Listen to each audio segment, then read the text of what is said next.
आवान की सड़क दुर्घटना में मौत के बाद अतीक की मुंह बोली बहन परवीन ने अतीक के दोनों बेटों को पैरोल दिलवाने के लिए इलाहाबाद हाईकोर्ट में अर्जी दाखिल की थी। दोनों बेटों को राहत मिली है। हाईकोर्ट ने आदेश दिया है कि कल अंतिम संस्कार में दोनों बेटे शामिल हो सकते हैं।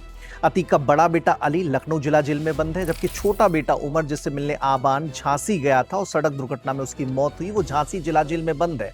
ऐसे में कल सवेरे 8 बजे लखनऊ और झांसी से पुलिस लेकर प्रयागराज उन्हें रवाना होगी और वहां पर पहुंचने के बाद 1 घंटे चाहे वो अंतिम संस्कार में शामिल हो सकते हैं या फिर परिजनों से मुलाकात कर सकते हैं। तो बड़ी राहत इन्हें मिली है, हाईकोर्ट ने राहत दी है। चूंकि अंतिम संस्कार में छोटा बेटा एहजम, जो कि नाबालिग है, वो तो मौजूद रहेगा ही, साथ ही दोनों बेटों की ओर से भी ये इच्छा जताई गई थी कोर्ट के जरिए, कोर्ट को वकील के जरिए, कि उन्हें भी अंतिम संस्कार में शामिल होना है। हालांकि पुलिस की निगरानी इस बात पर है कि क्या इस अंतिम संस्कार में शाइस्ता, जो कि आबान की मां है, वो भी शामिल होगी, क्योंकि शाइस्ता लंबे अरसे से फरार चल रही है।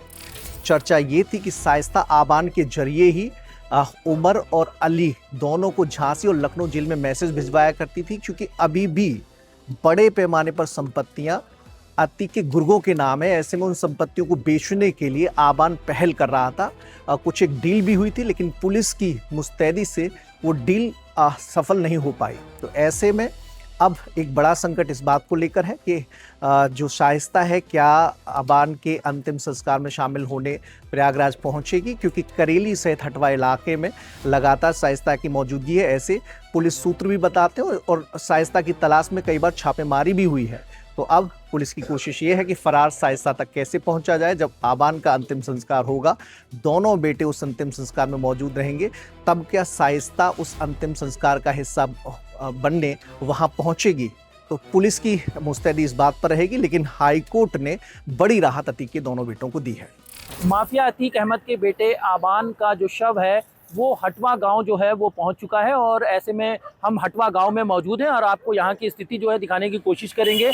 ये हटवा गांव जाने वाला मार्ग है और इसी मार्ग से होते हुए शव जो है अभी थोड़ी देर पहले जो है वो इसी गांव में पहुंचा है। आपको बता दें कि जब अतीक के बेटे बाल सुधार गृह में बंद थे, तो उसके बाद जब उन्हें रिहा किया गया तो उनकी जो बुआ है परवीन अहमद कुरैशी, उन्हीं को जो है सौंपा गया था, और उसके बाद से ही वो हटवा इलाके में रह रहे थे। जिस तरीके से कल झांसी में सड़क दुर्घटना में अतीक अहमद के बेटे आबान और उसके साथी सोनू की जो है वो मौत हो गई थी, 3 अन्य लोग जो है घायल हुए थे।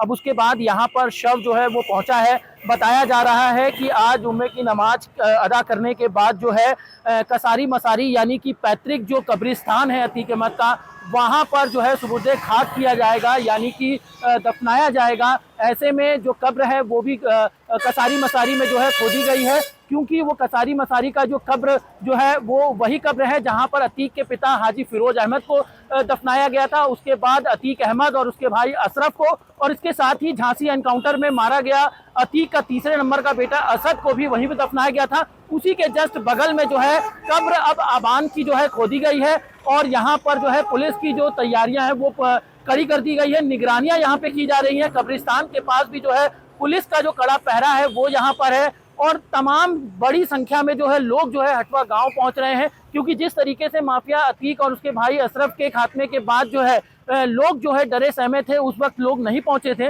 लेकिन इस वक्त की स्थिति मैं दिखाना चाहूँगा कि लोग जो है अब गाँव में जो है वो पहुँच रहे हैं, और अब कुछ ही देर के बाद जो है यहाँ पर गहमा-गहमी का जो माहौल है वो यहाँ पर बना हुआ है। लगातार लोगों के गाँव में आने का जो सिलसिला है वो जारी है। बताया जा रहा है कि एम्बुलेंस से जब शव को लाया जा रहा था तो उसके पीछे दर्जनों गाड़ियों के जो काफिले थे वो दिखाई दे रहा था। प्रयागराज से विनय सिंह रघुवंशी, टाइम्स नाउ नवभारत।